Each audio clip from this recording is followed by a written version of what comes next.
আপনি থাপ্পড় খেয়ে চলে আসছেন, আপনি আন্দোলন করেন, আর ওনারা এডারে মারি এডা মরে বাকিগুলি সরে না, পার্থক্য আছে না? এক। দুই, বলতেছে যে জুলাই আন্দোলন সবাই করছে না। ইয়াস, আমরা সবাই করছি, ক্রেডিট নিতে চায় তারা। জুলাই আন্দোলনের ক্রেডিট তারা নিতে পারবে, তাদের নেওয়ার অধিকার আমি মনে করি যারা পট পরিবর্তন হলে বিপদগ্রস্ত হবে। হিসাব সহজ, কালকে যদি আওয়ামী লীগ আবার ক্ষমতায় আসে, তর্কের খাতিরে বলছি, তাহলে বিপদগ্রস্ত হবে কারা? আপনি নোট করেন, যারা বিপদগ্রস্ত হবে তারাই আন্দোলনের কিং, আর যারা বিপদগ্রস্ত হবেন না তারা কিং নয়।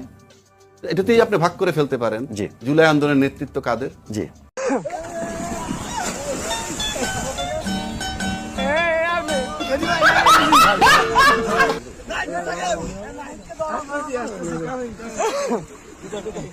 মোবাইল দিয়ে যান,